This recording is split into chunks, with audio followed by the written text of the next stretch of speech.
The drowning of Christopher French. He'd fallen in the middle, a good 50 yards from shore. And from Whitaker's parking lot, it was 100 yards to the lake, across the road, along the edge of the baseball field, and down the service road to the beach. So it was, of course, too late from the beginning, given such god-awful cold, 13 degrees and an inch or two of snow that crackled as you walked, ice on the lake like a metal vest. Sid showed good sense and stayed rooted under a dying pine, his eyes like burned-out lights, and his face a slash of white. Above him, the frozen branches popped, dragging a limb. I started out. My Christ, it was cold out there. I'd shucked my coat and a stiff wind. Crouched low, I shuffled, walked, ran, the limb flip-flopping like a broken leg. The lake detached itself from shore. The trees and rocks receded to a blur. The ice began to spin. As best I could, I went a straight line to the rink. From it, I could see him thrashing. I could hear his shouts for help. The light cavorting about the hole, and next to him, the red rubber ball. At 10 yards, I could see his face. At 5, I went down on my belly. Pushing the limb ahead, I inched to within half a foot of the edge. My God, as if glass blonde, he was encased in a thin skin of ice. His hair matted against his skull, and from his forehead, tiny shards strung like lights on a Christmas tree. I called. I offered him the limb. He tried to grab it, but like the webbed foot of a crippled duck, his arm flopped this way, that. Eyes were the only things that worked. They were bluer than any I had seen, transparent murals of bewilderment and agony that hammered me. Then something snapped. I tore my eyes from his and looked left. The ice was giving way. From shore, a voice broke in, and I withdrew. The cracking stopped. Again, I inched ahead. Again, the limb. Too late.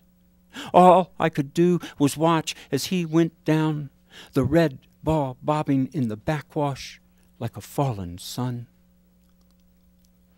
Across the lake, 3 men approached. As they came near, "He's gone," I said, explaining. "Nothing anyone could do." But one whose face was flannel said, "My ass," and went down on his knees, and like a legless man with stump set firmly on a dolly, shoved himself ahead, then back, each time the ice began to crack. His name was Doyle. I threw the limb down on the ice, screaming at him, "You do it then!" The others shuffled their feet, averted eyes, and counseled tolerance. That's how he is. I looked once more at where the boy and I had been, at Doyle still sliding back and forth. At them, I started back to shore.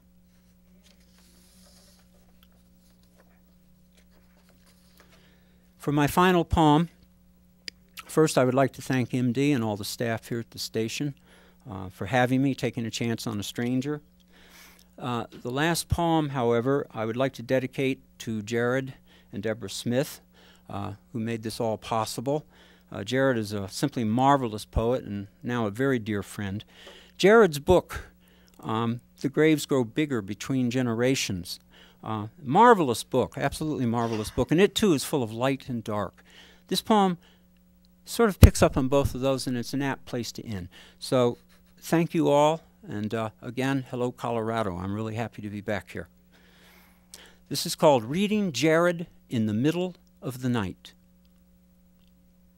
Sure, there's darkness, and because I too have gazed more than once at the eyes of dead men and women, and once even of a child, at the hard marbled nothingness of nothing, it would be reasonable to assume the darkness he speaks of is the darkness I am thinking of as page after page turns, pulling me down ever deeper into black sucking currents of everlastingness nothing can escape. Reasonable? Sure, but wrong. I am thinking more of the stuff light is made of, like the moon in spring, like the songs of birds back from temperate climates, like even the bitchy rhetoric of crows let out for recess from winter's one-room schoolhouse. Darkness is there, all right, its nasty pincers clicking just outside these pages, and darkness has its charms. But reading Jared in the middle of the night snaps darkness like bone. Palms advancing toward the only end that matters, this incredible spillage of light. Thank you very, very much.